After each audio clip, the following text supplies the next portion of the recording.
Oh, good day, family. Good day. It's good to see you. I finally just literally moved back into my spot here since the grandbabies was here. Hey, Elijah, it's so good to see you. How you doing this beautiful day?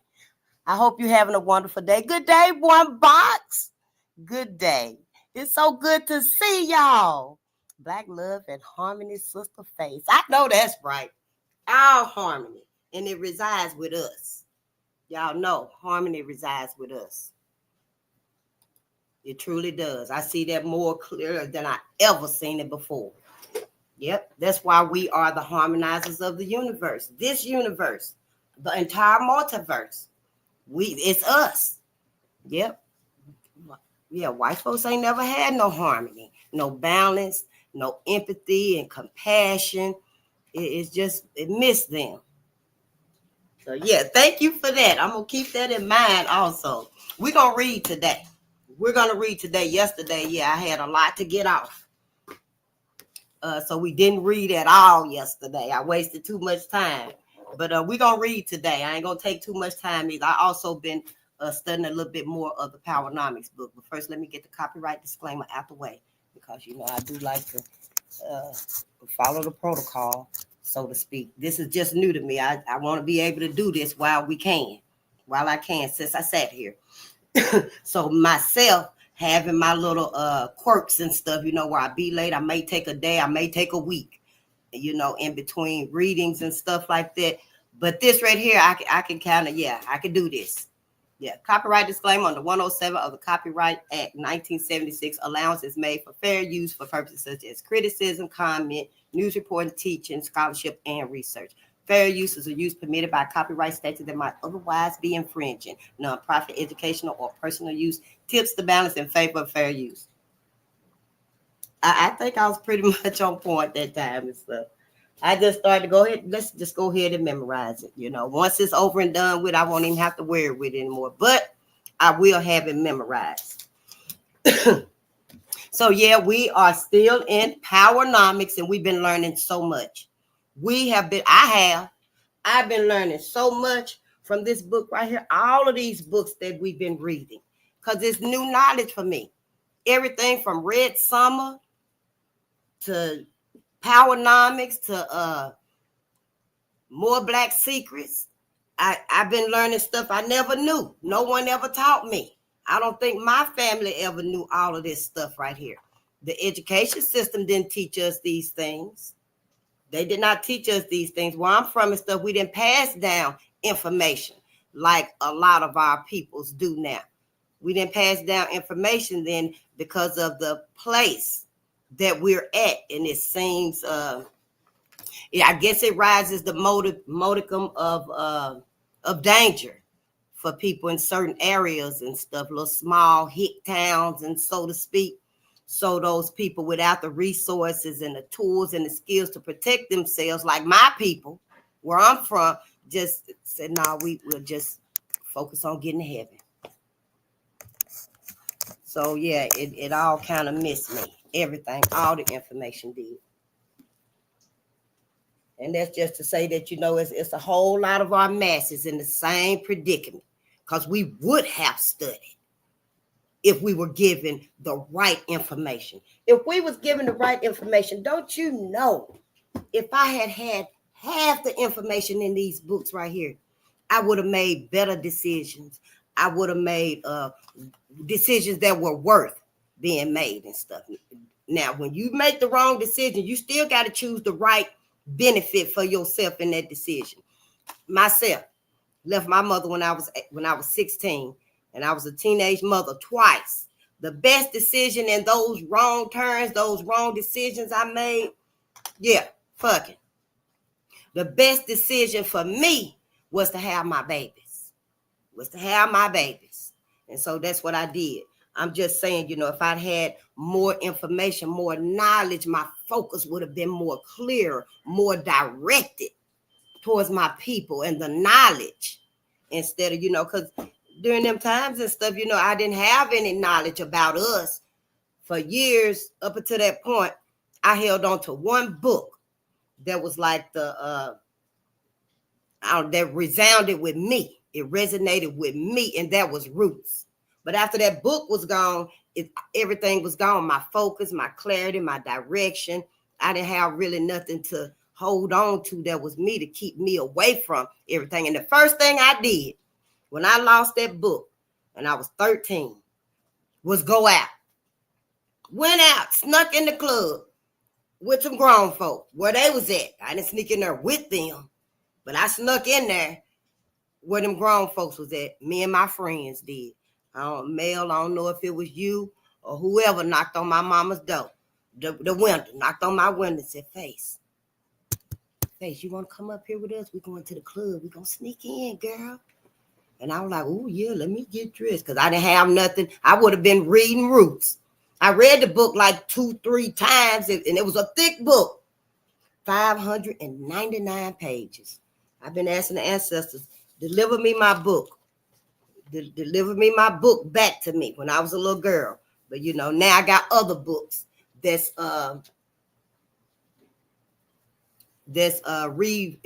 fertilizing me now from then. Fertilizing my soil now because I'm getting so much knowledge now.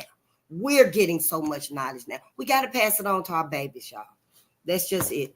Without this, without the knowledge, they ain't gonna have no clarity, no direction, no guidance. They ain't gonna have no connected dots. It ain't gonna be no way to put things together for them. That's why I feel so fucking mad. Just because it did not have to be this way. But we can fix it. We can fix it, and we are going to. And y'all know we on chapter 3. Oh, let me show you. Powernomics, a national plan to empower Black America. And going back through the book, because, you know, I talk a lot about the ethno-aggregation and the vertical integration. However, going back through the book, because it's something on every page and every chapter. And I was looking at it some more, and it was the coalition building. You know, I talk about that right there and stuff because myself, I see exactly how that coalition building, they pull us in, some of our own people especially, pull us in, but we don't get any benefits from coalition building. They're already, as the book said, they're already established organizations for their people, for them. If it is for our people, rest assured you still ain't gonna get the benefit that's deserving of you, Black America, because under that umbrella, everybody getting some. You just getting the least. In all cases, you're gonna get the least. We got to have our own establishments.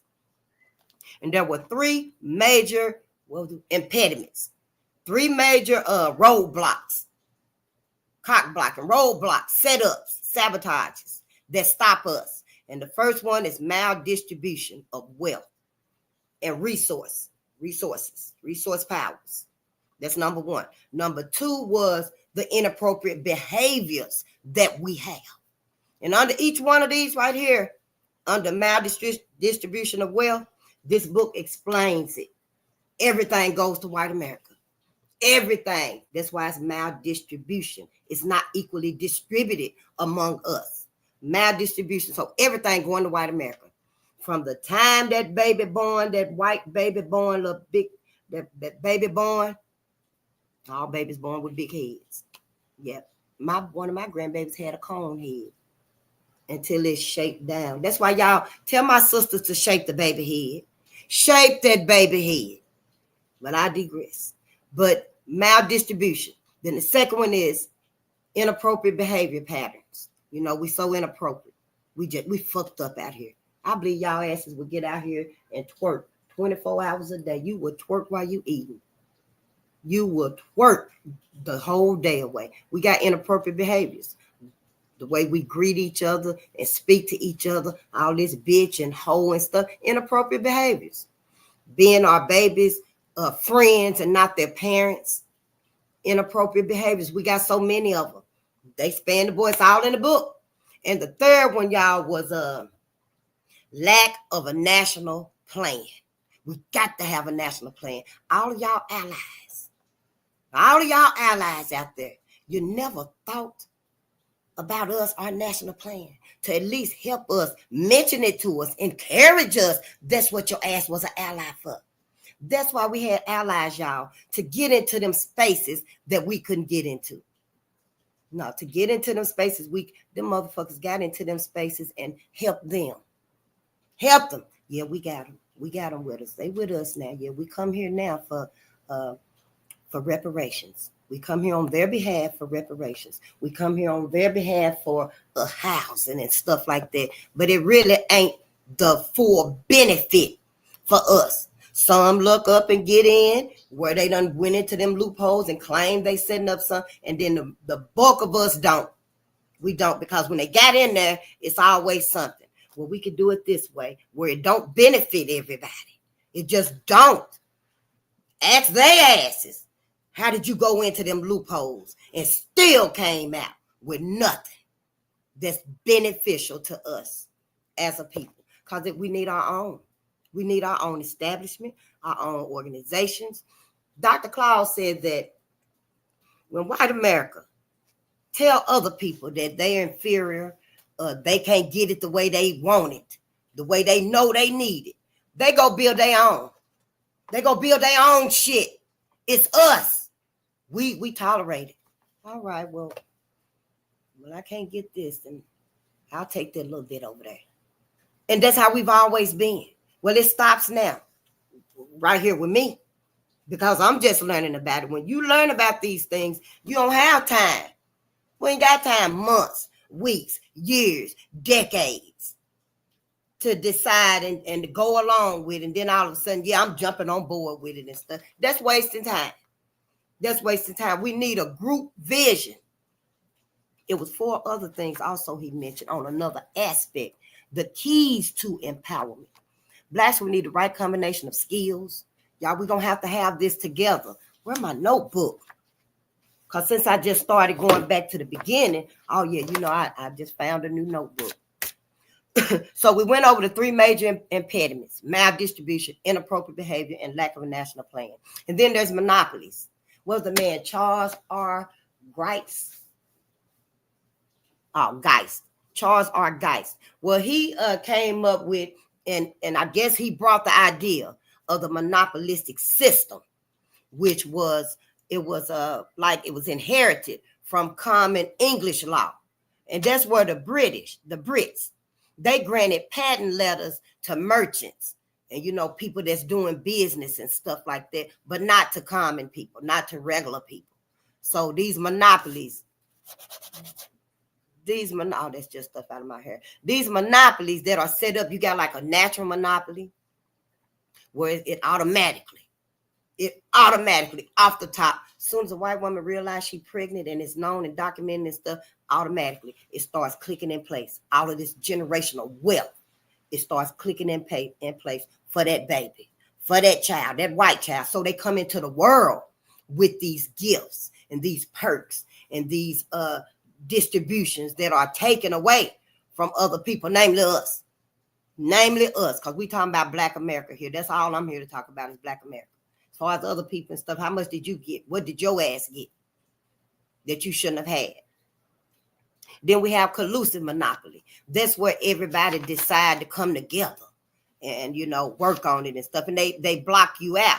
Whether you come in on the east, west, north, or south, they all around with them gates up. So your ass can't get in. That's collusive monopoly. They know they working together.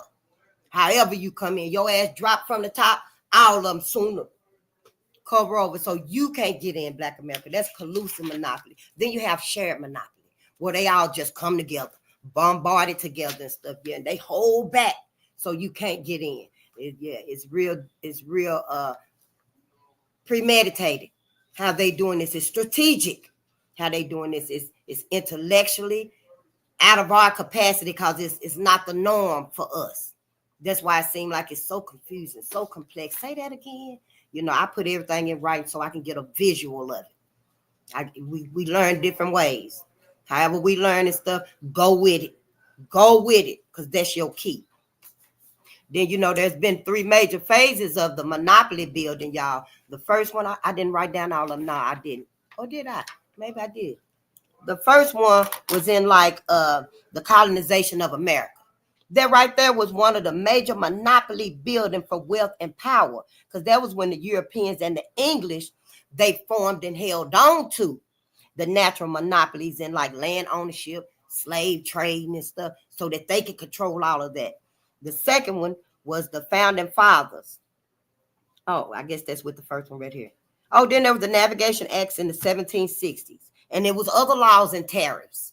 See, tariffs have been around for a long time, because I was like, whoa, when I went back to it and stuff, well, this is the same thing we're dealing with today, tariffs. But yeah, they went back a long time and stuff. But then, it came to, in this book right here, the founding fathers were the first one that set this up. They were the first ones that played this race card. And everybody always like to say, Black America playing the race card. Hell, your founding father, the fondling ass fathers, been playing them the whole time. Been playing. That's how this whole thing is set up. That's why your allies. How the hell you helping us? How the hell you helping us when your funneling father put all of this up and your ass is rubbing it, massaging it, greasing it, oiling it, feeding it, nurturing it, stealing for it, murdering for it? That's your manifest destiny. Who are these people? Who the hell are these people?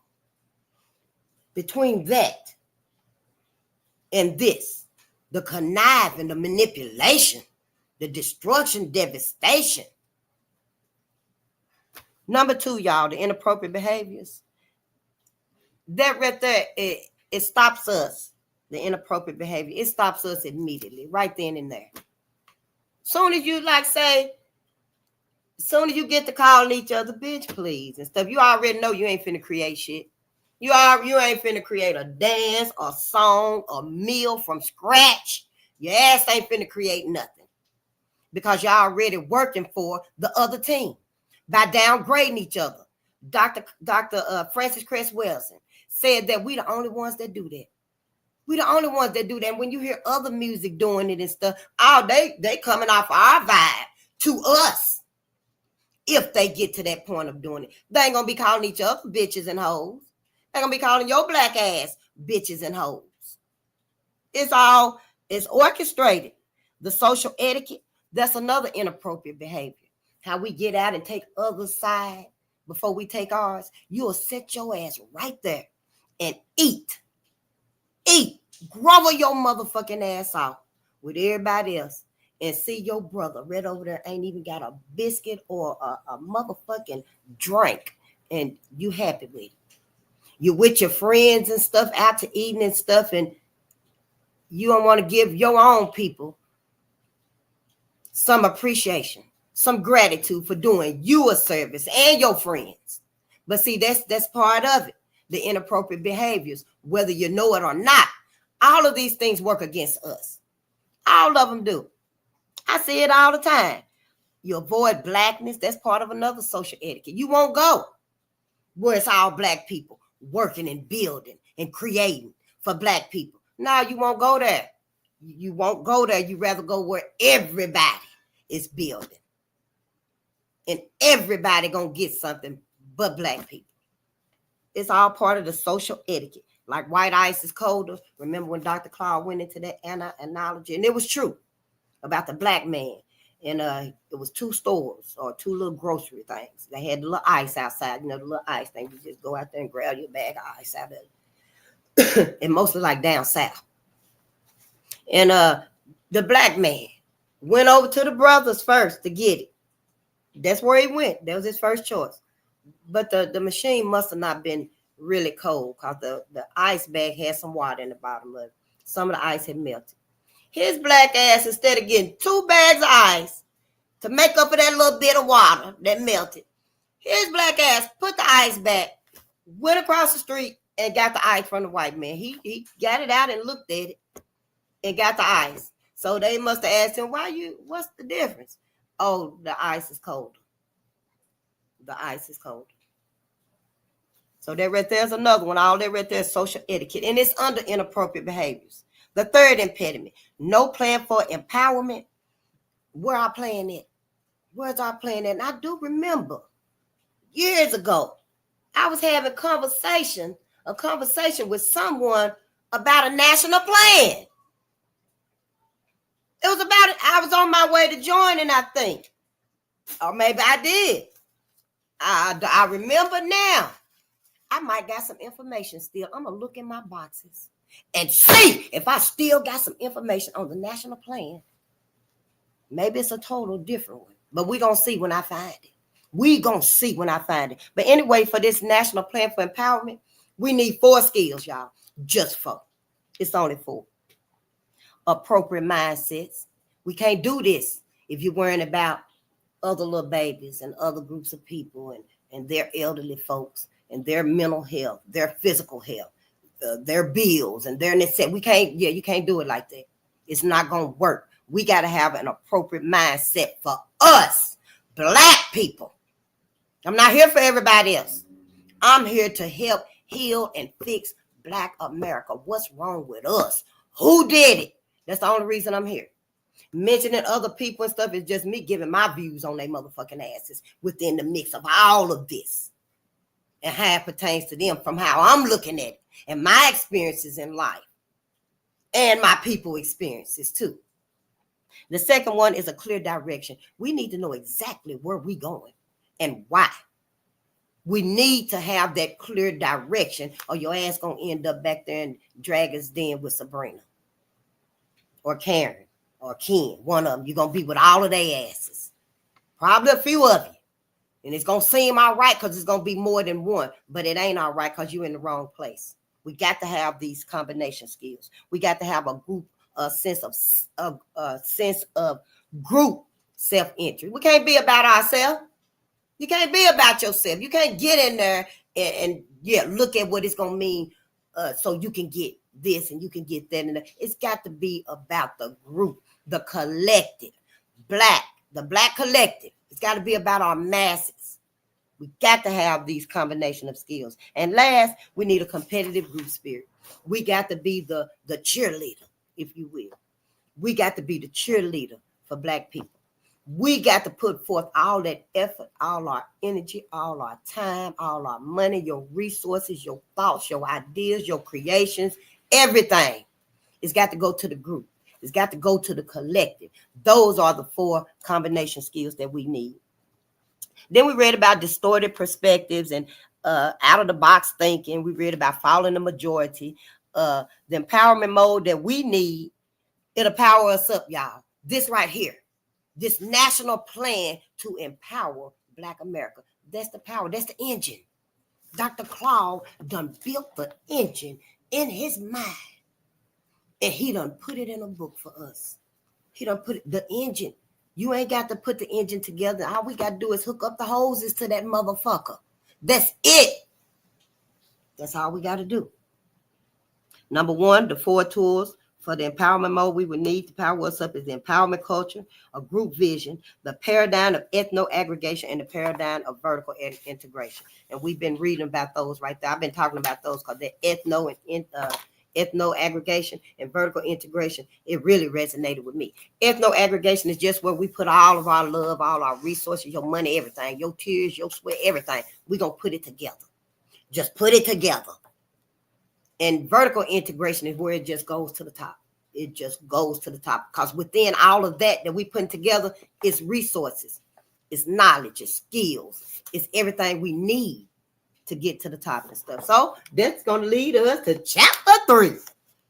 Chapter 3, honey. We're on chapter 3. Dr. Claud Anderson, a national plan to empower Black America. And don't forget, we look at through a spiritual lens of loyalty, resilience, and education because we need to learn these things. We got to unlearn everything and relearn. Black America, you do. Other people ain't got to do this. Other people don't have to do this. They know their history. They know where they come from. They know what they got. They got what they need. Your ass is the one that's lacking in everything. So yeah, we got to do this.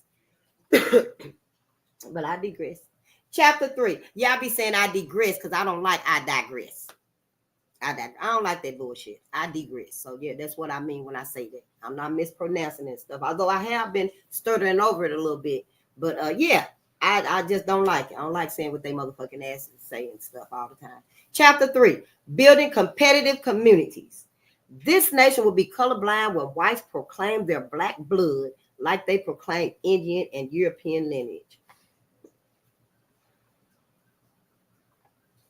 All right. A group's ability to compete is determined by its internal cohesiveness and self-interest. Black Americans must therefore build functional communities within which they can ethno-aggregate. Put all of it together. Ethno-aggregate. Then practice group economics and group politics.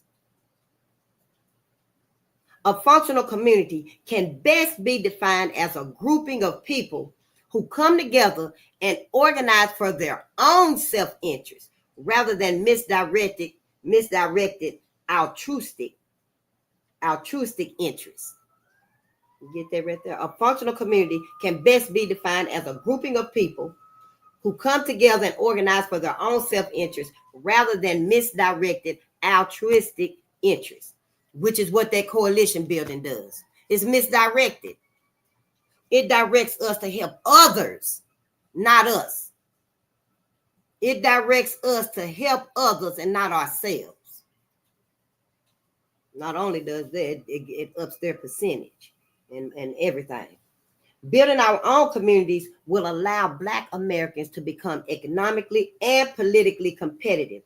But it'll also give us something we ain't never had, y'all. A chance to compete from the vantage point of our own physical space, our own cultural values, our own resources, our own institutions, and our own history. When we build this, our national plan, when we build it up, like Dr. Claud got it for us, that's it. It's going to give us our own space. Don't y'all motherfuckers start bringing other people, groups of people, into our political party. I want to say that again. Don't y'all motherfuckers start bringing other groups of people into our national plan. If we get to the point in this book and Dr. Claud says it's okay, then I'll be all right. Dr. Claud said we could do that. But this 20 years late. We 20 years late. This ain't. We wouldn't even be. America wouldn't even be in this situation if we was on time with Dr. Claud when he was on time. But Dr. Claud is before his time. A lot of our scholars, I done heard it, I done seen it, I understood. I see why my people say a lot of them are before their time. We behind time. We so behind. You know, yeah, but that's okay. We still here to do these things. I don't feel like anybody should be setting up in the Black political party. Fuck that. Go set in them other parties and shit. And for any Black people that want to have Sabrina and Karen and Ken and Brad sitting in our political party, fuck you. Take your ass over there with them. Your ass ain't finna infiltrate. Oh, goddamn it, put me out then. I started my damn self. But now, don't do that. Don't sabotage us. I'm reading it right here in this book. This is about us. To have our own physical space. We ever get our own physical space? Can you see them motherfuckers coming up in there just taking it? He said, we ain't never had our own physical space, and we ain't. For the first time, we will be free, y'all, to organize and work in our own best interest rather than the interest of a universe of ethnic and class competitors. Historically, societies were built upon three institutions that served as pillars: the family, the church, and the community. The family, the church, and the community. Our family is shot to hell. Everybody against everybody. I know your Bible said it. Mothers and daughters gonna be against each other, fathers and sons and shit. Don't come there with that religion stuff. We ain't gonna look at it like that. We looking at this spiritually. The family, ours is gone. It's so intense. We so intense with each other. We can't stand to be around each other longer than necessary. Some of us, as soon as we get the greetings out the way, and they wrong. Soon we get the good morning, how you doing, and what's going on, catching up. We got to get away from each other, because soon as something pop off, all hell done broke loose. Family shot to hell. The church, our churches ain't mentioned John Whitfield. They ain't mentioned Emmett Till. They ain't mentioned Mary Turner. They ain't mentioned nobody. They totally, when that last Klansman bust through that last church, that old one shack room church, and told black people, you better not ever get together without white people being in here to listen to y'all motherfucking asses. Black churches decided, we won't speak about that now. We'll just, instead of fighting back some kind of way, teaching it at home. They ain't at home with you. That's the only time white folks decided, nah, we don't want to be around them, because they don't want to sit in that little shack with the rain coming in. You got a little dirt mud floor with cracks coming up, grass growing up through the cracks and shit. But we didn't do it then. Churches did not tell us we could do it like this. We still got to finish this work. So our churches, that's gone. Communities. Dr. Claud said we ain't even got communities. Communities is when you got hospital, grocery stores, schools. You got what you need. That's a community. We neighborhoods. We got neighborhoods. We neighbors. We're neighbors. Basically, that's what it's saying. In my opinion, I just have to put it easy like that and stuff. All of those are gone. But societies were built upon them institutions. Don't you see how white America done stripped away all of ours? I didn't then, but I do now. The motherfuckers. Everything. True communities, are communities of mind and physical structures within a place. Both are important. Both of them are important, because with the family, your mind got to be right. Got to be on your people. With the physical structures, that's your grocery store, your daycares, your schools, your churches, and that, et cetera, et cetera. Both of them are important, but no traditional society built on land that it did not own or control has been successful or prospered. No traditional society built on land that it didn't own or it didn't control has been successful or prospered. We ain't gonna prosper. We ain't gonna be successful as a group of people. We ain't. We will never die. We multiply. We will never die. We will end up enslaved again. Are you the future? Your great-great-grandbabies. They ain't born yet, but they on their way. They will end up slaves again. That's what will happen. You ain't gonna prosper. You ain't gonna be successful. The way things going now, where else could it fucking lead? Where the goddamn else is all of this madness leading to? You tell me. Not for other goddamn people. I'm talking about for your black ass, for black masses. Where do we think all of this is leading to? I'm just saying, don't be a fool and a dummy. Neither the landless European serfs nor the landless Jews under the pharaohs of Egypt were able to do it. They couldn't do it either. For this reason, black Americans need a solid foundation of communities upon which to begin empowering ourselves. We can't do it with white folks. Those of y'all now, you've been working together in this coalition building for decades now. Your ass been outed. Your motherfucking ass. Your goddamn ass knew what was going on when you set your black ass down at them tables. And your motherfucking ass got all the goddamn degrees and shit. Your ass got the certificates. You got the seniority because you've been there so long, but you peeped it out.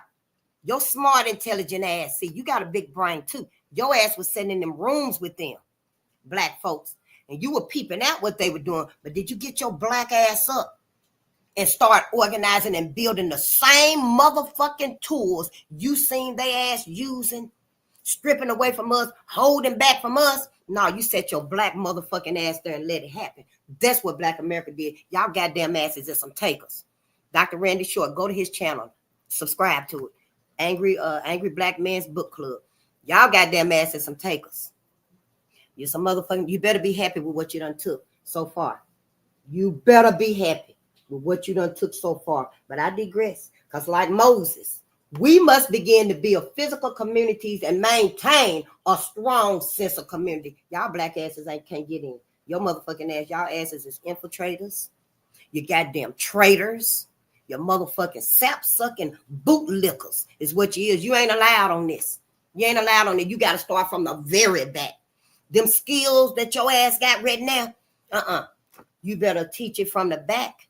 You better tell her, hey, it's ethno-aggregation first, then you got vertical integration. Set your black ass at the back and holler out that hint that I can't remember what it is and stuff. Because you won't be allowed up where you can make some damage. You can do some damage. As far as I'm concerned, your ass can't even sit in the back. You can't. You can't be trusted with this. Nobody can. Anybody that's smelling motherfucking funky, looking funky, looking outside at and shit, your ass looks suspicious. You ain't welcome. Your ass is not motherfucking welcome. Fuck the dumb shit. Because Moses used his vision of the promised land to mobilize his people for a 40-year journey to a land upon which the Jews built functional communities. That's families, religious institutions, commerce, schools, and a strong sense of community. Woo, that was, ooh-wee. I know, right? Let me see. I'll give out some more shout outs and stuff because I don't want to forget y'all. But when I get to going and stuff, yeah, I'm gone. We got some learning to do. Robert Kuderman, it is good to see you, my brother. Good day. Oh, I'm finna say, what is that big old yellow thing on there? I'm finna say, all my ancestors are strike. We ain't even getting no strike with Red Summer. But I digress. Hell, shit, I played baseball a little bit. How you doing, Shantae? And Mike TV is so good to you. And you know, go subscribe to Mike TV. Find out about your genealogy. Find out your origins, your roots, because, hell, America might owe you 2 checks. Them motherfuckers might owe you 2 checks. Don't hold your breath for them and stuff, though. But if they owe you 2 checks, honey, that's all the motivation you need to stand up for your people, your ancestors, for this debt that's owed to them. Whether they motherfucking ass paid by currency or by motherfucking being cut off from life itself, they gonna pay it. They gonna pay it. They could have paid us the currency, them tangibles. That my sister that I really honored her. I looked up to that girl.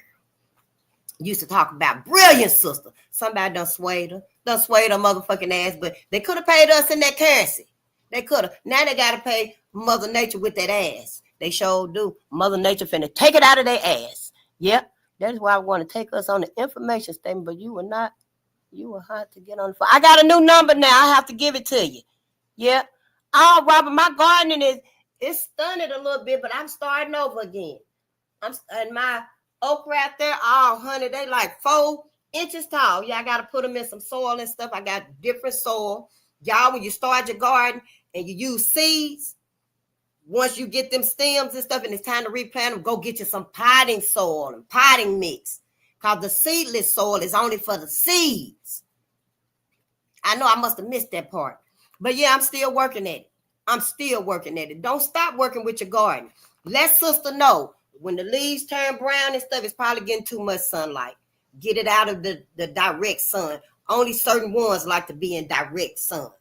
You know, it's a learning process and stuff, but we got to keep going with it. I don't care if you don't harvest but 3 carrots, 3 peppers, and 3 onions. Go in there and make you a little easy stir fry. I'm just saying, it's going to taste good. It's going to taste good. Shantae, it's so good to see you. We need and could have our own, but we need to reflect on the one fact. The fact is the American government is so damn destructive towards anything that doesn't serve their demonic pride. Yep. Well, we going to do it. Sure will. We got it right here. Ain't no reason not to do it.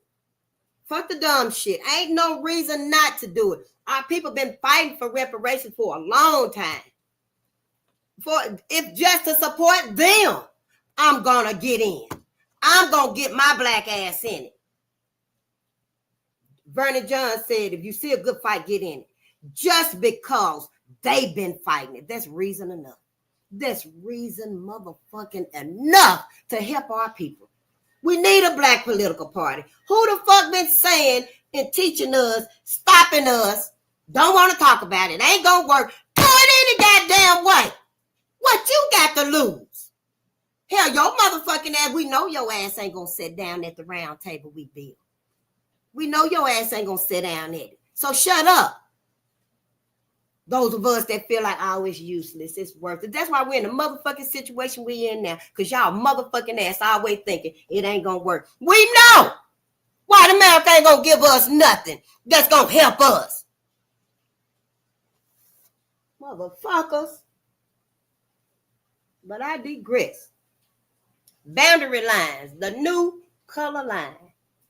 Nearly a century ago, W.B. Du Bois accurately proclaimed that the color line would be the problem of the 20th century. It's a new millennium now, and it is becoming clear that the problem of the 21st century will be community boundary lines. Ooh. America is balkanizing along racial, ethnic, economic, and religious lines. Across America, groups are aggressively seeking territory or communities in which they can store their wealth, their resources, and their political power to enjoy and preserve for their future generation. And where the fuck is they setting up? Every goddamn body setting up. Ain't nobody setting up in white folks' neighborhood. Everybody bringing their ass to set up in black folks' neighborhoods because we ain't got no communities. When I do use them interchangeably and stuff, understand. I know now that we ain't got no communities out there. Yeah, I know I'm just using the word because it's easily understood, but we ain't got no communities. Y'all some motherfucking liars out there. You goddamn asses. You done let them set this whole thing up. Your ass was putting motherfucking things on top of it to help they motherfucking ass. As noted earlier, Hispanics, for example, are assembling their economic and political intentions behind their Spanish language and culture. That's why everybody learning Spanish now. They intend to use both English and Spanish to capture territory. They're going to capture the rights and a political base within the United States. Yep. Half of them, most of their ass probably ain't even trying to speak goddamn it English. Yeah, I learned 2 or 3 words. Yes and no. Me no speak English. There you go. There your ass go. Me no speak English. And other than that, I ain't trying to learn no damn English. They trying to take this shit over. Once they get their community set up, their empire set up, they ain't even got to come outside of it. No, they can stay in their little empire they done built with each other.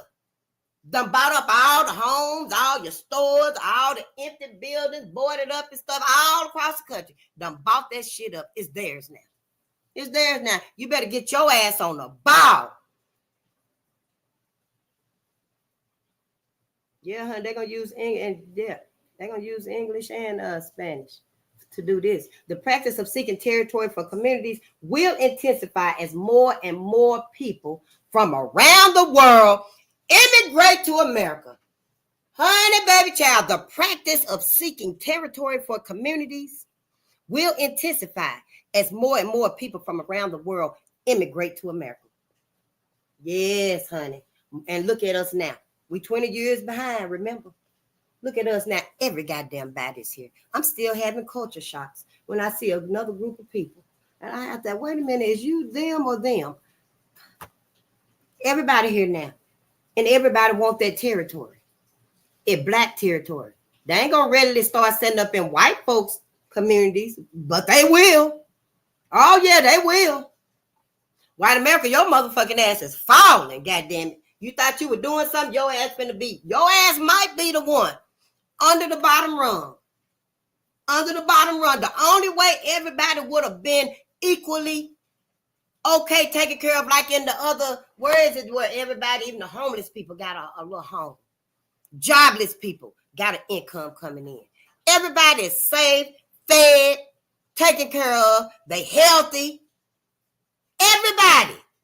The only way white America, your sorry ass, would have been able to, where everybody would have been able to have them rights of life, is if black America do it. Because other people coming in here, your ass still ain't finna have control of shit. You sure the fuck ain't. You see what you did? Do you see what you have motherfucking did, white America? Goddamn selfish ass motherfuckers. And now everybody here, they come to America, y'all, in search of a better quality of life. Not to integrate with white people. Or not even to even get along with black Americans. They didn't come here for that bullshit. They might work with your ass, But hell, they ain't trying to get your ass no ride to the bus stop, no ride home. You ain't finna come and kick it. You can't come to they damn cookout. They ain't here for that. Yeah, motherfuckers done fucked everything up. I'm just saying it's in the book.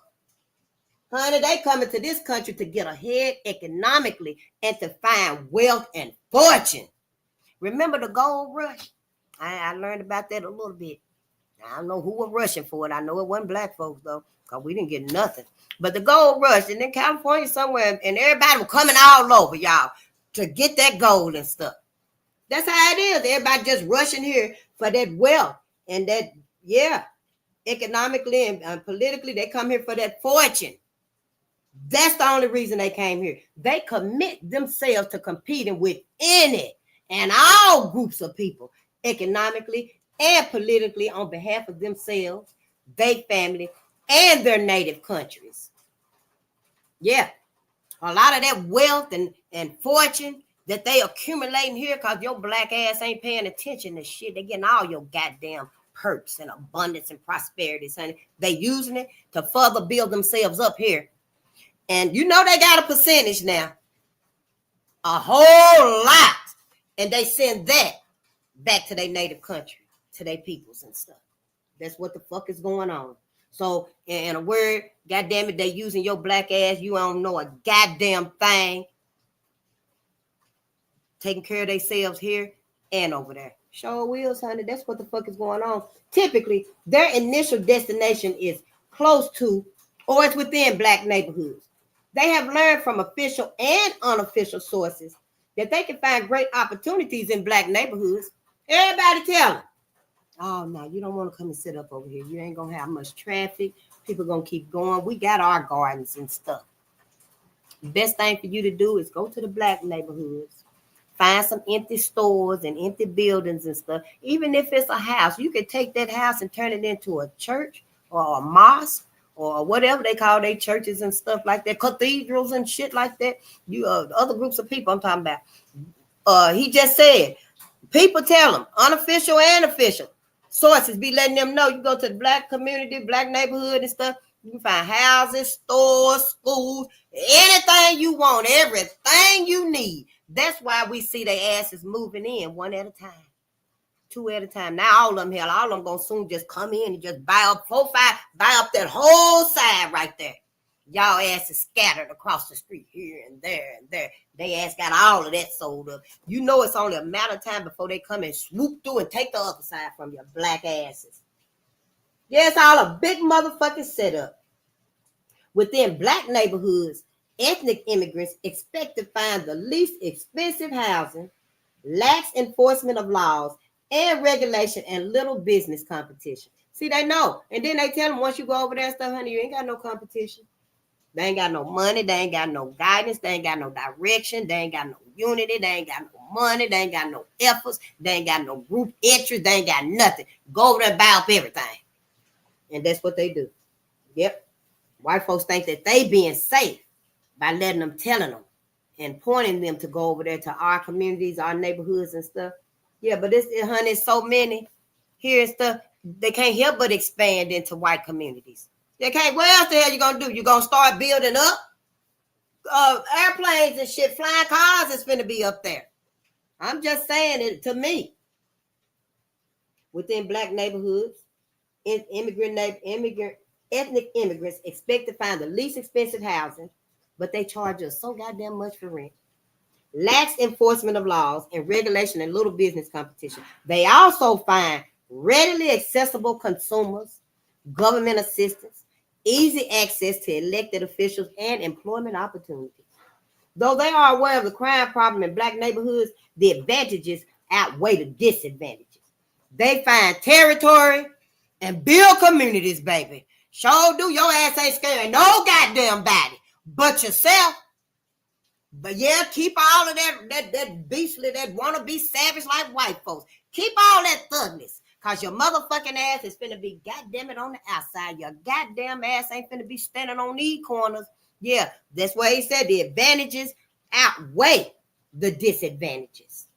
Yeah, they might be a little shook up for the first year or two or whatever, because all your gunfire and your loud music, your noise and stuff. You know how we get and shit when we ain't got no focus because we so restless. Black people is so motherfucking mentally, physically, spiritually restless. We don't know what to do with ourselves. That's why your baby's like that. Then we giving them all these dyes and red, blue, yellow candy, drink, cereal. And before long, mashed potatoes gonna be motherfucking red, blue, yellow, and green. Fucking with y'all asses, letting folks do whatever they want to do. Everybody doing this to us. Everybody doing this to us. That's why our elders said we ain't got no friends. We don't have no friends. Though they are aware of the crime problem in Black neighborhoods, the advantages outweigh the disadvantages. As ethnics fill in business voids in Black neighborhoods with a modicum of success, they begin to practice ethno-aggregation. Once they fill in them business voids, oh, honey, yeah, they start pulling all their resources, all their love, their time, their effort, their money, their energy, their presence, all their creativeness, even their little bitty babies. Little bitty kids setting up in there and stuff, because they pulling everything. You're going to have your presence here. If you can't use that pen, I don't care if you can't write your name, if you can't make an X, little 9-month-old Mexican child, you're going to be here because it counts. The presence, just being there, it counts for something. You ain't even got to participate. They put all that together. That's when they start working on ethno-aggregation, y'all. What we just now learned about. I am. They bring in and aggregate their families and other people from their native lands. Yep, that's when they bring, they be over here working hard, honey. So you know it, he got a wife and 4 kids. He done worked up, honey, and brought them all over here. They keep their businesses to themselves. You ain't finna walk your ass up in no Asian restaurant and tell me, are you hiring? I want to put in the app. No. They don't say, speak English. Yeah. That's for them. Sure will, honey. They begin to practice ethno-aggregation. They bring in and aggregate their families and others from their native lands. They then develop more businesses in Black neighborhoods. As they capture the territory, y'all, they establish powerful economies and political organizations. Using their ethnic culture, using their language, and using their religion as their common ground. See, that's their common ground right there, their culture, their language, their religion is that's their common ground. Yeah, they all standing on that common ground. To step off of that common ground would be to renounce being a part of their group. But why would they not be a part of their group? For love? Your Black ass? Honey, please. Don't be a fool and a dummy. See, that's what we think. Oh, well, everybody doing it. Everybody can go back where they got something at. You supposed to stay with your own. Because Black people, we find it hard to say we wrong. We find it hard to say we wrong, honey. We'll keep our ass right there. Rather than say, hey, I made a mistake. Let me back up a little bit. We'll keep our asses right there. Yep. It's a setup. But I digress. Watching how these new arriving immigrants use a sense of community to build social and economic power bases should be instructional for Black Americans. It takes a fully functional community to raise a child and to raise up a competitive race of people. And we're not functional. We're not functional, y'all. So I just want to say again, all of these organizations, all of your allies and stuff. Hell, I was only out there with the allies and shit when Trayvon was murdered because we didn't have our own. And see, at that time, I didn't even know about ethno-aggregation and coalition building and stuff. I sincerely thought everybody was out there to help Black people. To sincerely help Black people. Damn fool. But I ain't no fool and a dummy. I tell you that motherfucking thing. Neighborhoods are not enough. Neighborhoods are problematic for any group seeking empowerment, unfortunately. And that's because hell, neighborhoods ain't got shit. You ain't got a goddamn thing. Unfortunately, most Black Americans live in neighborhoods, not communities. A community signifies commitment and the potential for power. Neighborhoods does not. Webster's New World Dictionary defines neighborhood as a vicinity or a physical place where there are people living near one another. That's all our motherfucking asses is. People living beside each other. That's it and that's all. That's it and that's motherfucking all. And that's in the dictionary. Ain't that some shit? When we seen Malcolm X read, when we learned that Malcolm X read and annotated the whole dictionary, our motherfucking asses should have too. We should have been reading the dictionary like we were reading the Bible. We should have been reading the dictionary. So we can see what they are. They said, what? This ain't no community. We just people living near one another. Well, how the hell? We got to fix that. I'm just saying. We spend all our time on the wrong things. The concept of a neighborhood implies an area that is residential in nature, because people live there, with lesser wealth, power, and status than a community. That's about all it's got, the benefit that people live there. That's it. Ain't got no wealth, ain't got no power, ain't got no status as a community, ain't got no unity as a community, ain't got no love, no forgiveness, no nothing as a community, just living beside each other. I know we think we closer than that, and we are, but we got to put the steps on the house, y'all. We got to put the steps up to the porch. I don't know. Everybody can't jump up on the porch. If people need steps to climb, we got to do this. This is the only way. The majority of Black Americans live in impoverished Black neighborhoods and spend approximately 95% of their annual disposable income with people who live outside of the neighborhood. We spend approximately 95% of our annually disposable income, our yearly cash flow, that you can do whatever you gonna do with it. And we take it and spend it with other people. Yep. Owners that live outside of Black neighborhoods, because you know at 5 o'clock is the end of the business day. They ain't waiting to 5:01, 5:05. They ain't waiting. Some of their asses are closed up at 4:59. Close the door up 10 minutes to 5 on your ass, because they done made their money. Now they got an hour drive to get back home.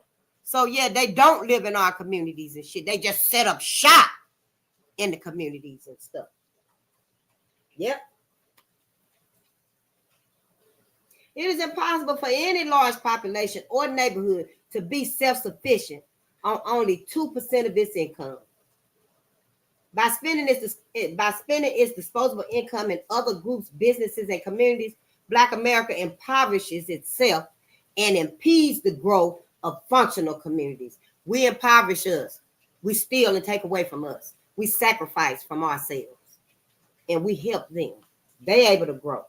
Honey, they able to grow. When they take all that money out, that change from the laundromats and stuff like that, and the car washes, everything.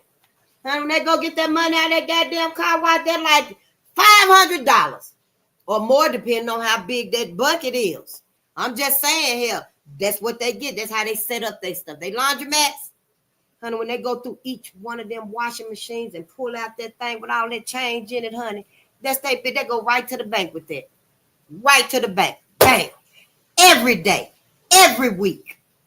They can do that off of your goddamn dime. One benefit of Jim Crow segregation was that it forced Black people to build what could appropriately be called quasi-communities.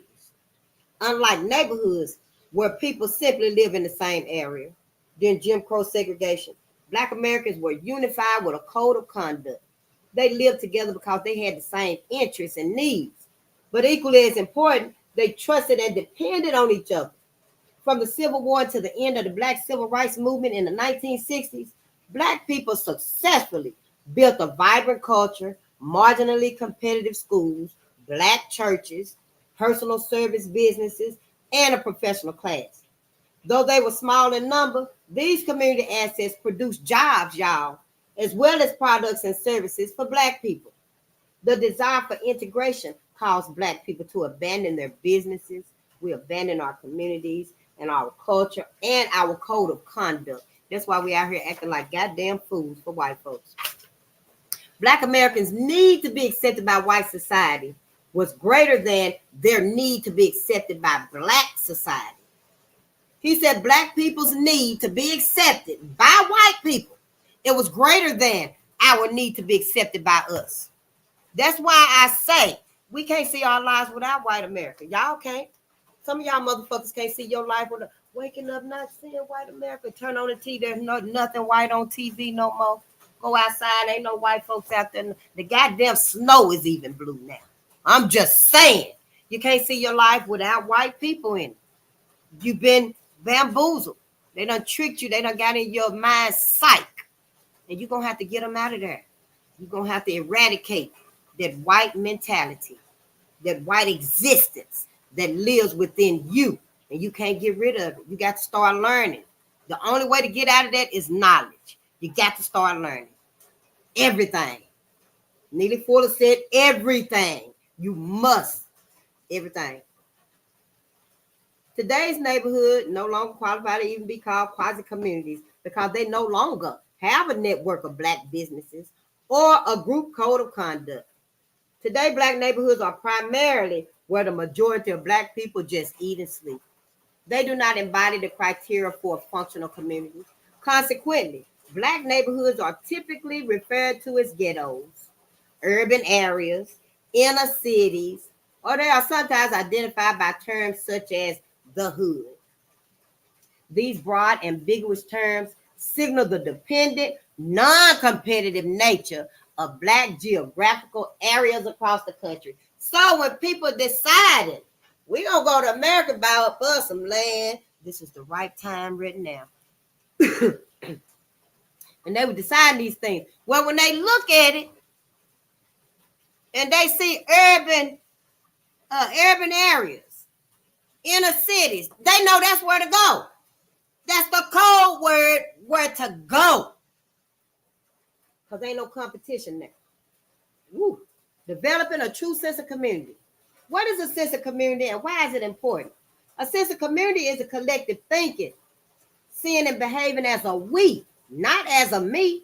Social integration has intensified our need for a strong sense of community or a sense of peoplehood. Having abandoned their quasi-communities, culture, schools, and businesses for the integration promised land, many Black Americans cannot easily return to physical communities that are not primarily Black. Having abandoned their quasi-communities, culture, schools, and businesses for the integration promised land, many Black people can't return to physical communities that are primarily Black. Them will be your celebrities. Yeah. Them be your celebrities. They abandoned the communities. Yeah, I'm just saying. They abandoned everything and went to live it up. And now, you know, the way things is, they can't readily come back. I'm not goddamn it impressed by no motherfucking celebrities. I'm sure the fuck not. Your bitch ass been up there living high all this time. Now you done lost everything and you want to come back around us. Think somebody want to ask for a goddamn autograph. Can you give me an autograph? No. Can you sign this motherfucking letter right here that your ass will be gone by 7 o'clock tonight? If anything. But I digress. Those who cannot return can exercise an option. They can identify with Black physical communities and organizations via their mindset, their actions, and support. This strong identification and support is what is commonly referred to as a sense of community or a sense of peoplehood. It is what people feel when they have a strong psychological identification with a physical community and its inhabitants. They are attracted to and desire the cultural familiarity, security, and satisfaction they receive from association with these communities. The psychological damage Blacks have experienced as a result of slavery, Jim Crow segregation, and racism will pose significant challenges to developing a strong sense of community. Now, if y'all, my people, say, all right, face now, you know, such and such was living it up and stuff, but he old now. He broke now. He ain't got nothing now. We gonna have to take him in. All right then. You better have your ass over there taking care of him and stuff. I'm gonna have to let his ass know every time I wipe something out. You didn't hide nothing. You didn't keep nothing. You came back with nothing. You ain't got nothing that we can use for us. The impact of social engineering on communities. I might be wrong, but God damn it, everybody been wrong. Everybody been wrong. I will, say, hey, I was wrong and try to make it right and stuff. But for beginning off, can't no infiltrators come in. I don't give a goddamn. The impact of social engineering on communities. Throughout the relationship between Black people and white people, the majority of white society has kept Black Americans under various forms of control. They've been controlling us this whole goddamn time. Physical control, legal control, symbolic control, mental control, religious control. But he just said physical, legal, and symbolic. The majority society, through its primary institutions, has used rudimentary psychological and psychological principles to control Blacks and deprive them of their sense of peoplehood. In such a state, Black people could easily be misled into inappropriate behavior, identifying with the oppressor groups and hating their own group. This is not a conspiracy theory. The facts are evident in the marked inequalities between the races and the continued inappropriate behavior patterns of Black Americans. There is no other way to explain why historical inequalities remain unchanged and Black Americans continue to cede and surrender their wealth and resource powers to their competitors while their own family, community, and the race as a whole remain powerless and impoverished. Ain't no other way to explain it. What other reason? What other way can you explain? Don't goddamn it say because Black people got away from God. Black people under curse. We ain't talking about that. That's religious. We ain't talking about that. The facts are that between the races, Black Americans and white Americans, white America has used this whole setup, this whole sabotage. Their fumbling fathers have set together this whole strategy, this whole blueprint, if you will, to have power and control over everything. Us, our lives, our soul, even our soul. Them bitches got control of our soul. They got control of your soul, your spirit. So do you better free yourself while you got a chance. They are neither innate nor normal behavior characteristics. So let us examine their origins. Let's just see. Research suggests that aberrant group behaviors among Black people began in 1710, and they were formalized into law when the Virginia colonial government introduced meritorious manumission, a public policy that was used to condition and instill internal controls into the psyche, the mind of Black people. That meritorious manumission. That's like when Black people snitch on other Black people so they can get a reward. Like in slavery, Black people would snitch on the Black slave that was going to rebel so that they could get their freedom. They'll get more food. They'll get the hand-me-down clothes. And yeah, that's like the meritorious manumission. I didn't know what it was either until recently. The practice rewarded Black people who saw slavery through the eyes of a white society. The practice rewarded Blacks who saw slavery through the eyes of the white society, were willing to work against their own group's best interests and inform on members of their race who were planning to escape and free other Blacks. This social engineering effectively destroyed most Black people's sense of community, trust, and accountability. Though undocumented, many Black Americans believe that soon after its inception, meritorious manumission was merged into what we now call Willie Lynchism. Willie Lynchism. According to popular belief, Willie Lynch came to Jamestown, Virginia in 1712, offering a mind-controlling ideology to destroy Black people's sense of community. A professional slave trainer, Willie Lynch offered the slaveholders a conditioning system that he guaranteed would instill internal controls that would effectively divide Black people for centuries. Centuries. He proposed that slave masters create divisions among Black people and separate them along the lines of gender, age, tribe, culture, class, rank, and skin color. To this very day, the effects of Willie Lynchism continues to encourage Black individualism, selfishness, and self-hatred. Though slavery and Jim Crow semi-slavery officially ended in 1865 and 1954, respectively, my mom was 2 years old, no formal records are known to have been kept that explain the principles and techniques involved in the conditioning progress. If our goal is to build functional communities, we can, however, understand the techniques and methods that were used to destroy our sense of community. We can more fully understand what happened if we analyze a similar and better documented mind control experiment that occurred during the Korean War of the 1950s. Let's see here. I ain't gonna keep us too long and stuff. Oh yeah, this the last one right here. This gonna be the last one. Good day, everybody. It's so good to see y'all. I ain't trying to keep us long. So we're gonna get this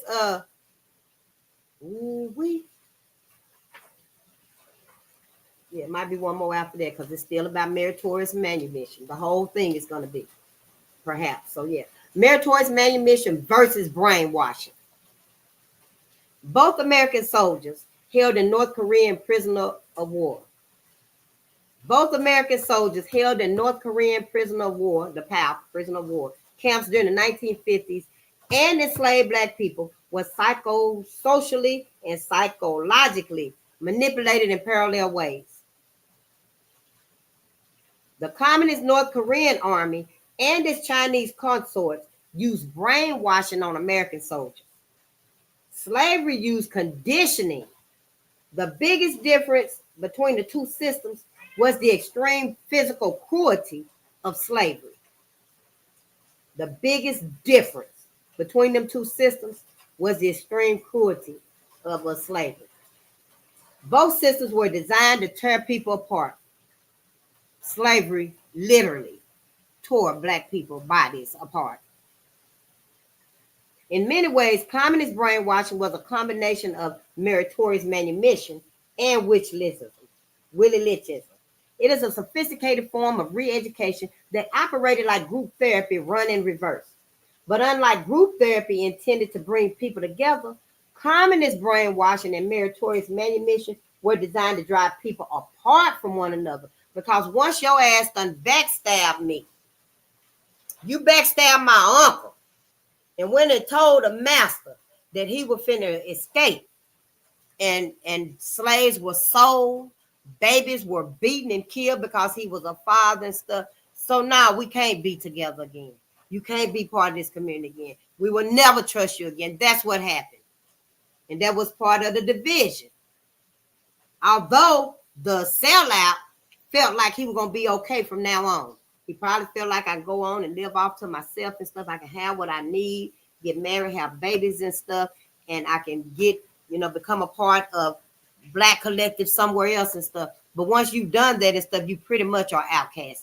You're not welcome back. No motherfucking where. And see, the Black people that fell for that, they didn't understand it. That meritorious manumission. Yeah, they got their freedom for snitching on the slaves that were finna escape. But when they got their freedom, they were outcasted. Black folks didn't want to have nothing to do with them. And when Black folks found out that, oh yeah, you over there with let them know. Let him know his ass gonna backstab him. He gonna run tell the white man every goddamn thing. Don't you set up no such and such right there around his ass. He'll go let the white man know you're setting it up. Yep. The larger purpose of these social conditioning systems was to destroy the ability of the subjects to form natural groups and communities, develop normal relationships, support, protect, and communicate with members of their own group.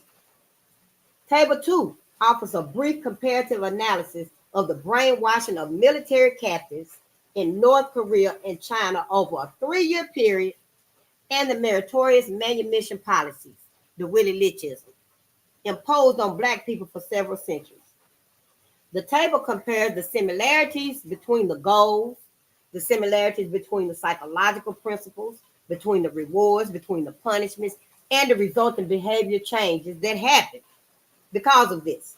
The results of the two systems were nearly identical in every respect, but in each instance, the subjects identified with their oppressors and were often unwilling to return to their former communities to be with their own people. The brainwashed prisoners of war who survived were hospitalized and deprogrammed. No such therapy has ever been offered to Black Americans. We saw that. Now I understand, because it pissed me off when we read the Emancipation of Robert Sadler. And remember when Robert went back to the plantation to go back to the master, he felt like Master Bill was his father. And he went back to the plantation. But after then, all the slaves were gone. The plantation was run down. The master was sick and stuff. Slaves were gone. They were free. But Robert was so psychologically brainwashed that he felt the only place he belonged was back on the plantation. He knew what to do. He knew what not to do. It was a sense of knowing. And that's why. So yeah, your ass got post-traumatic slave syndrome. Ain't nobody ever had no therapy. The brainwashed prisoners of war, they were hospitalized and deprogrammed. Black people ain't received nothing. Not even a little bit at a time. Not even one community, one state, one district at a time. Black folks ain't never received nothing. And this right here is the table. Table 2, meritorious manumission versus communist brainwashing. Sister, I'm on page 69. I just remember, I'm on page 69. And this right here is the table of it. I'm going to draw it out on some paper so we can see it and stuff. But everything is pretty much the same between the prisoners of war and the meritorious manumission, the Willie Lynchism. Now, the Willie Lynchism, meritorious manumission, the time period of that is 1710 to 1860. The communist prisoners of war brainwashing, that was from 1950 to 1954. But they are very similar. And I read on the other page right there, the very one of the distinctive differences was the slavery, the brutality, the beastlessness of slavery. But they both were horrific. The prisoners of war, what they went through, the suffering, and the slaves, what they both were suffering. But however, white folks went over the top. George Fraser said, white folks took slavery to a whole new dimension, honey. They meant it to be forever. Because don't think I don't understand and overstand and can acknowledge that slavery in America is not the first and only slavery. I know that it was slavery throughout life, throughout time, throughout history. But when no slavery ever, like white folks slavery, and then after slavery, semi-slavery, honey, please. Other people did receive some healing, some justice, getting away from their ass, got from under them. They rose up, saved their people, got a direction. They got guidance. They received they built a national empowerment plan for themselves. We ain't did nothing on no front for ourselves. Social integration and disintegration. Well, I'm just trying to see how far this go right here. Yeah, I ain't gonna finish it today because I am gonna let us go and stuff. Because there's a lot. Yeah, I talk a lot. I'm learning this for the first time and stuff, honey. Shit. Throughout the social integration is this. Social integration is disintegration. When you socially integrate, when we integrated with white America, we disintegrated with us. We had to break away from us and our interests, our well-being, to integrate with them. That's the way I see it. But let's see. Throughout the centuries, social engineering, especially integration, has led Black people to destroy their own group solidarity. Then we want to get out and holler about solidarity. Social integration reinforced the practice and destroyed Black communities and Black sense of community. Increasingly, blacks are viewing social integration in America as a failure. It was a motherfucking failure. And y'all knew that when you understood and you acknowledged when Martin Luther King said, I led my people into a burning house. You knew exactly what he meant. But y'all sorry, son of a bitch ass motherfuckers, you kept us in them burning houses. You came out and compelled to us to come and join. You came canvassing, knocking on doors. We got this right here. You want to join? Sign up your email, because I was doing it too. I was out there, goddamn it, doing it too. Letting y'all motherfucking asses use me to go out knocking on my people's doors and invite my people, compelling my people to come and sit with some goddamn coalition building that you knew all along it wasn't going to benefit us. You knew it.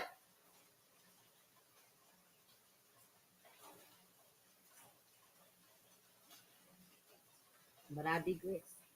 Increasingly, blacks are viewing social integration in America as a failure. It is a form of tokenism. Yeah, it's a form of, you're a goddamn token. That's what your motherfucking ass is, your goddamn coin. Your ass is a motherfucking wooden nickel.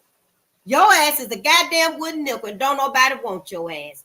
And you sitting up in there like you're really doing something. You can't call another motherfucker to come in with you. You sure okay? It has given Black Americans limited access to resources and institutions within mainstream society. It gave with one hand and took back with the other hand. Blacks now own and control less than they did in 1954, before the integration process began.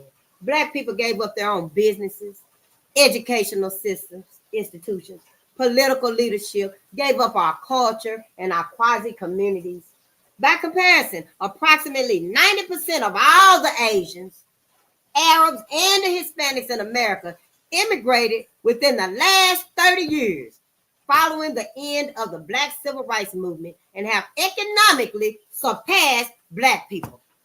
Three decades, 30 years. Well, it's more now because this is 20 years back. We 20 years late reading this book. I am. So I guess it would be 50 years. Everybody can say these people literally have been here, 50 years? 45, 50 years now, I guess. And yeah, they done surpassed our motherfucking asses. Yeah.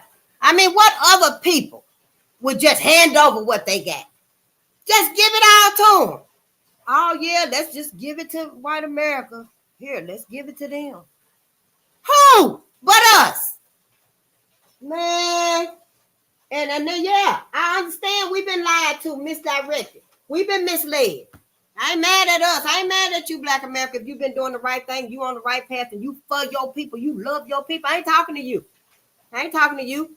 I'm talking to them motherfuckers out there that know what the deal is. Them the Black folks my ass is talking to. Because they knew. They knew what we were going to sacrifice. They knew what we were going to give up. I mean, today, Martin Luther King did it. When he overcame what Malcolm was teaching us. Martin Luther King did. And the whole bulk of our people, mostly, sided with Martin Luther King Jr. I don't forgave Martin about it, but if I see Martin, when he come through, I'm going to ask him, why you just didn't tell us to judge white America by their culture? I forgive him, though. I'm here to make up, to help finish what they started. We all are. But I have to ask him, after I give him some hug. I love Martin, too. I love all of them. But I have to let him know, yeah, I feel some type of way about it, too, now.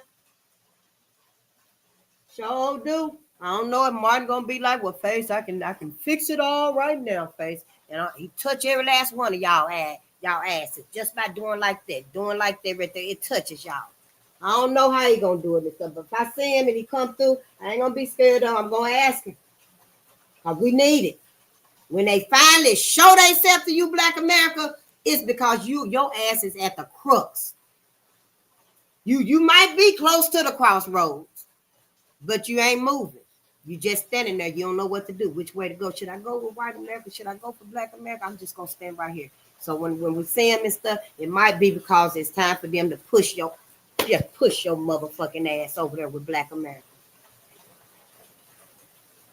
Each group owns and controls more income, more wealth, more businesses than 99% of Black Americans who have been in America for centuries.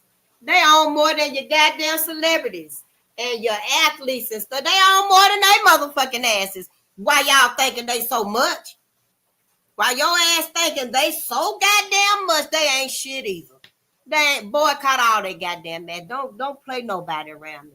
Your ass ain't playing LTD, Earth, Wind, and Fire, a Barry White, Al Green. Don't come over my motherfucking house playing nobody. So don't turn down your music when you passing by me, matter of fact. Boycott all the goddamn asses.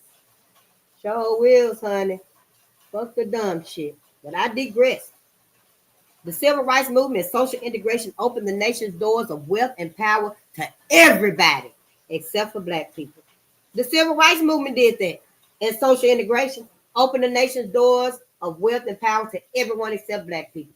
Once the majority of society consented to integrate Black people, white people began a scorched earth policy, intentionally destroying large urban cities, abandoning them, and cannibalizing their industries, businesses, and other wealth-producing entities. They used the authority of urban renewal policies to drive expressways through the most prosperous Black business districts and communities throughout the nation. Once your ass decided to integrate with them, it was over. It was a wrap.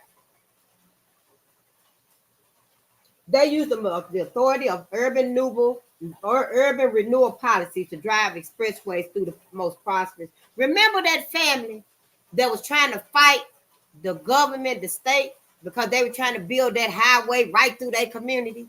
That's what he's talking about. They did it everywhere. Yep. Whites frequently complain that Black people are too race conscious.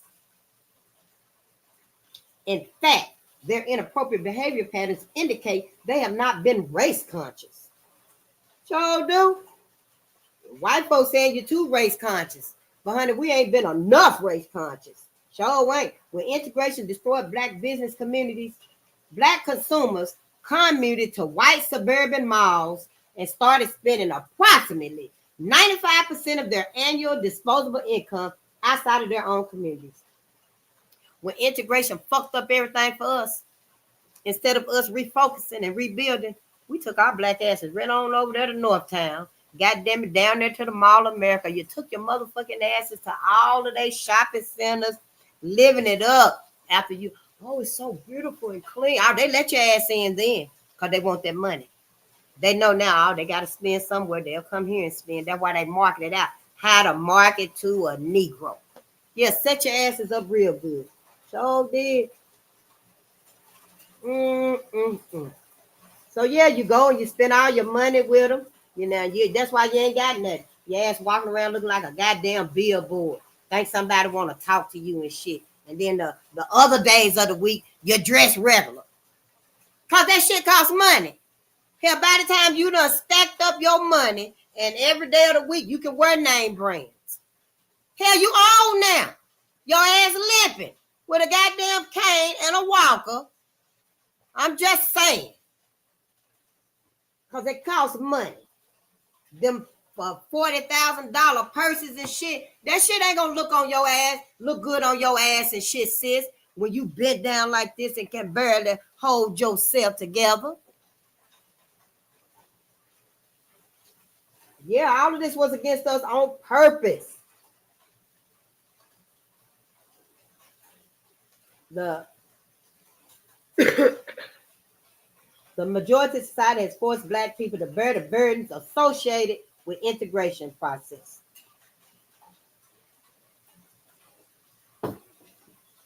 Integration has a built-in unofficial quota system. I had to drop down, sis.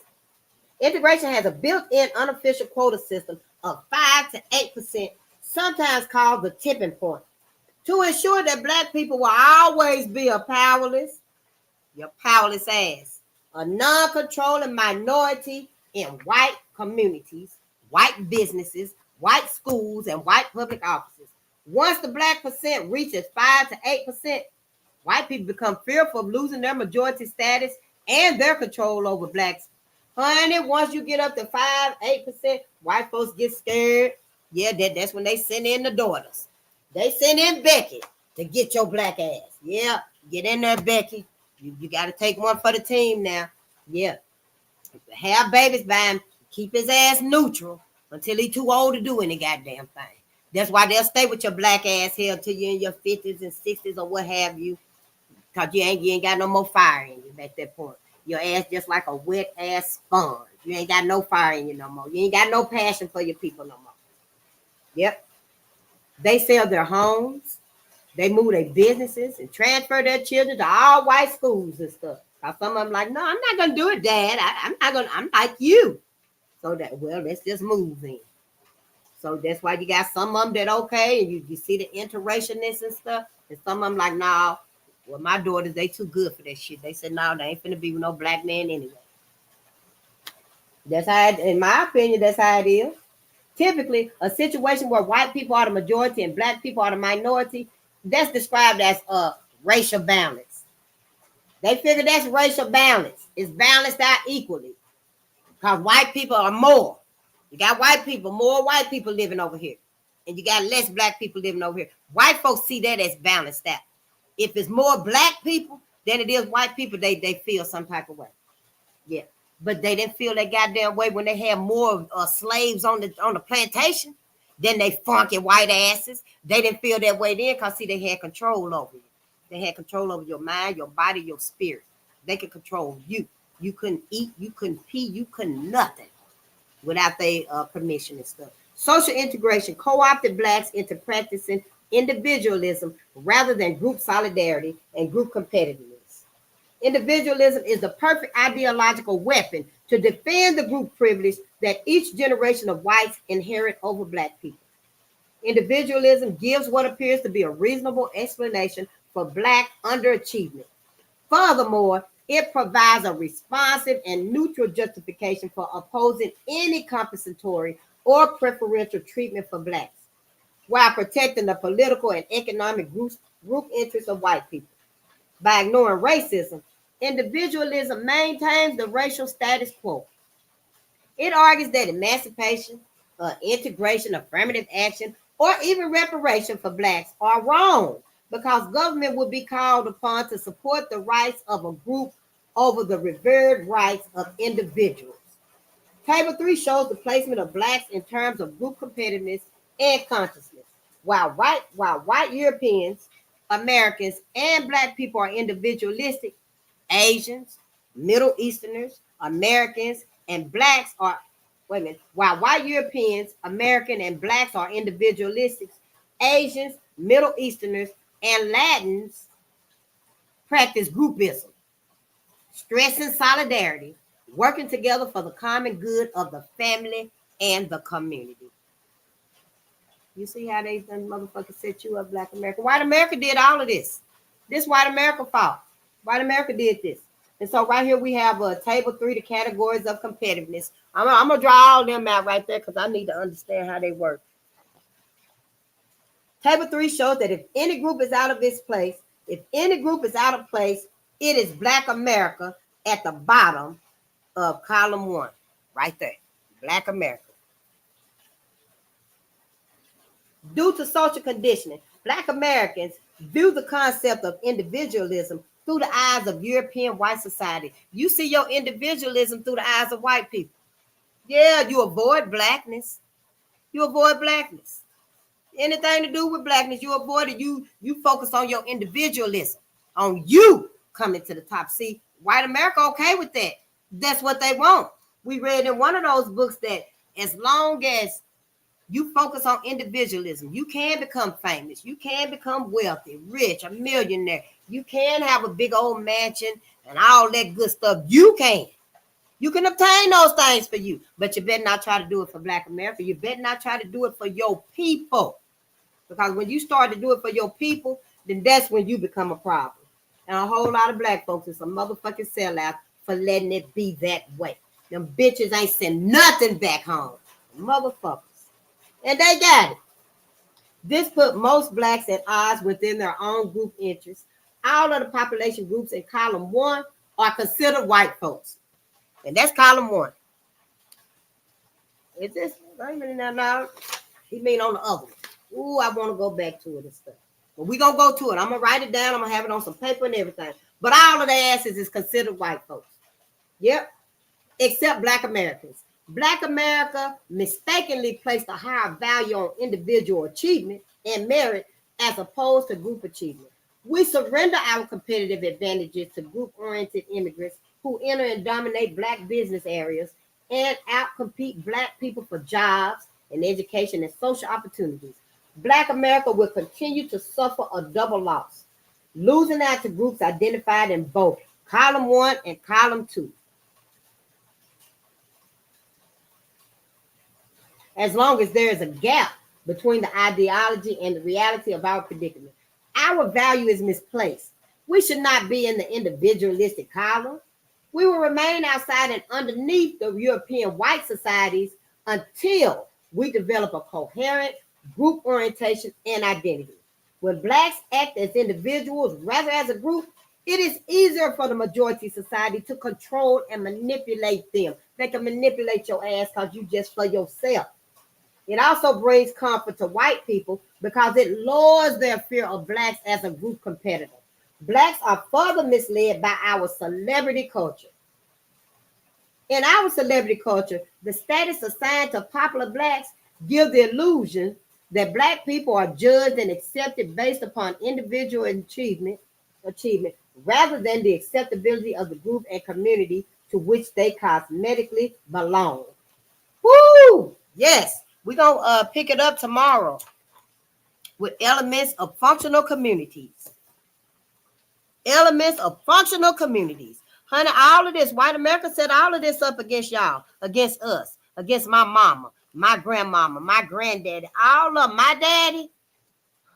Honey, white America, I've been had all of this in place. Long time ago. Your grandmama too. Your granddaddy too. Your mama, your daddy too. All of them, white America did all of this bullshit against our people. Made a fool out of my mama. My mama was an honest woman. Yeah, that's what y'all asses did. She was fair.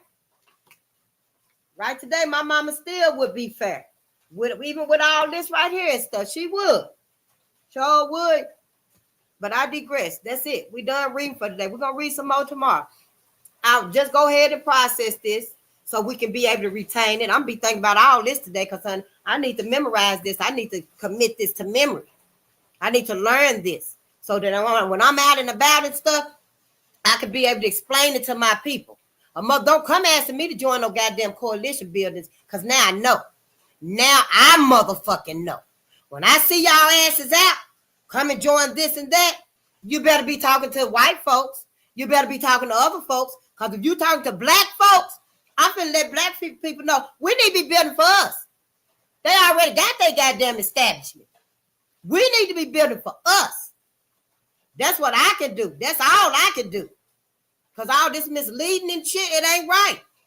Don't goddamn it tell us to walk that way and stuff. Why you gonna tell sister to walk that way knowing she can't hardly see? And she gonna fall in that big ass hole right there. I'm just saying, stop doing this shit to us. Stop doing this shit to us. Yeah, make me feel some type of way. Shit, but yeah, just keep some gratitude and a song in your heart, Black America. Because we getting there. We going to get on code with us. We going to catch up with us. We got people out here now that's already building. They working on it. Honey, I'm going to get up there where they at. I'm going to catch up to them. We all are. And when we do, we going to be on code. We going to know what's going on. Ain't nobody going to have to call me to the back and say, Face, let me break down what coalition building is. Let me break down what ethno-aggregation is. Let me break down these monopolies and this national empowerment plan. I'm gonna look for them notes that I might have too on that national plan and shit because motherfuckers. Boy, I'm telling you one thing. See, the ancestors must have had me there so I can get my hands on that national plan. Let me see if that's the same thing that this is. And y'all goddamn ass been sitting with it. Whoever gave that to me. That's so long ago. And your motherfucking ass didn't use it for what it was for. Y'all some motherfucking skanks. Goddamn. But I love y'all Black people. I love my people. I'm here for my people. I ain't here for other people. I'm not here for other people. As far as I'm concerned, other groups of people, shit, your ass, whatever your ass got that belongs to us, and you weren't supposed to have it, you didn't use it to benefit us, your motherfucking ass need to hand it over. Find somebody and take it to. Take it to them. Where I'm at right here, though, I really can't say at this point, since I just thought of who you can give it to. But yeah, hand it over. You're right there in Chicago and stuff where the Nation of Islam and stuff is. Go give it to them. Go give it to the Nation of Islam, because that's how we need to get out and start patrolling our own community. Before we can't do it no more. Before we lose that last little window of opportunity to patrol our own communities out here, somebody got to be able to stand up and say, hey, we don't need no motherfucking robot dogs over here. No, you send them bitches over there. We don't need everybody pull out your goddamn magnet. Where your goddamn magnets at? Oh, goddamn robot, you magnetize that motherfucker. Magnetize them bitches together. Our goddamn robot dogs finna be stuck together like that. You got to make some moves, Black America.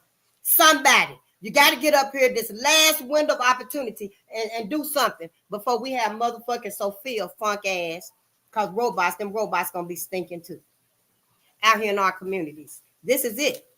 Ain't no more waiting around, being patient and shit. Our asses got to learn what's going on and what we need to do so we can get in position. We already 20 years late. I'm 20 years late. Whoever already had this, your ass was supposed to reach more people than you did. That's kind of like the Green Party. Now, the Green Party had the reparations. I will fight for reparations on their platform for all that time. And motherfuckers in the back talking about, we got reparations. That's because they didn't really want. They didn't really want to give you your reparations, Black America. No, they want to just sit with it and claim that that's it, that they got for it. But they know what it means.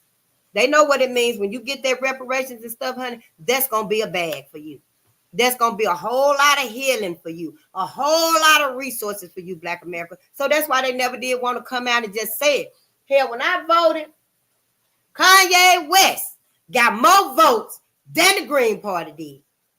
Yeah, because I called myself going to join the Green Party, honey. I'm going to join the Green Party. I fuck Democrats and goddamn Republicans, because I was like, oh, Green Party got reparations on their platform. Doing it all the ancestors hit me upside the goddamn head. They been having it. Hell, why you think they ain't done nothing with it? Because hell, it's just to, I don't know, to get a little fame, a little fortune, to get a little grounding going, make it seem like somebody doing something. I don't know, honey. Who the fuck these people is? I just know that you, Black America, you need your own Black political party, BPPP, Black political party. And it's right on cue. You know it's right. You know it's true. You know it's deserving, because hell, it's BPP. Motherfuckers gonna be mad because they think you talking about the Black Panther Party, hell. But you talking about the Black political party. That's your confirmation right there, Black America. I'm just saying. But let me get up out of here. It's raining today and stuff, and I do want to go get a few things for my garden, because look at my okra. Honey, baby child, look at my okra. Look at my okra. I got to go get some big 5-gallon buckets. But now, when you do your okra, you got to have 1 to a bucket. Yeah, I took him out because I showed the granddaughter how to take it out so she can plant it herself. And yeah, I hope he hang in there and stuff. But it's raining and stuff anyway. I'm going to go get me some buckets so I can plant them 1 to a bucket. And you know okra is good for lowering your blood pressure. So yeah, I need some okra. I may take some by the sisters and give her some, and she can go ahead and start them herself and stuff. Because everybody garden is doing good. Mine's is trying again. Don't give up. Don't give up. Okra is good. I like the crust. I don't really like it. I can't bring nothing else in for you and stuff. But yeah, I guess I'll show you the. See, mine. Now this right here is orange bell peppers. This right here is orange bell peppers. They ain't got no taller than that, so I know I got to get them and put them in some buckets and stuff. They ready for the deepness. They ready for the deepness.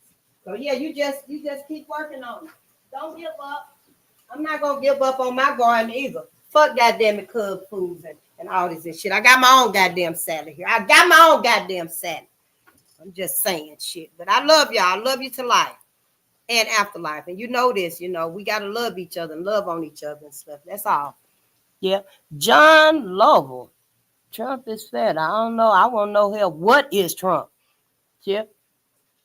I am out here in public enjoying a third. Oh, I know that's right. Yes, honey. I'm gonna get me some watermelon too. My granddaughter, she growing watermelon, and the other one is growing cantaloupes.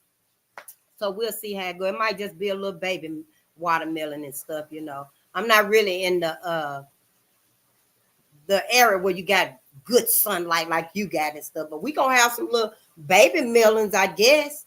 And that'll be fine for us. Shit, long we be eating. But I love y'all and have a wonderful day. Have a wonderful day. Don't let nobody get under your skin and stuff unless it's deserving. If somebody come at you wrong about your people, your ancestors, you let their motherfucking ass have it. I don't give a fuck who it is. But other than that and stuff, honey, don't worry about nothing. Don't worry about no goddamn job, the light bill and stuff here. Everybody needs somebody to clean their house. Don't nobody want to cook. Ain't nobody trying to comb the baby's hair. Hell, pretty soon, folks gonna have to pay you to read to their baby because their asses is too sorry and lazy to read a book. So yeah, and when they do, honey, you charge them. If I'm finna come over here every day and teach these babies how to read and comprehend and stuff, then yeah, you gonna need to pay me and stuff. And there you go. Betty before X. I'm just saying. Don't worry about it. You got to find that freedom where we can speak up for us. I'm just saying, I'm just giving out some examples and stuff, y'all. We got to find that freedom though, so we can speak up for our people. That's it and that's all. Ain't no more being lied to, being misled and being guided this way and compelled to come over here. I'm going to invoke you in church and your ass speaking in tongues and all that shit. We done with all that. We got to get on a new agenda now for Black America. And that's what we doing. And I'll see you on the next page because you know I'll talk. I'll go on and on. Yeah, I love y'all. And I'll see you on the next page.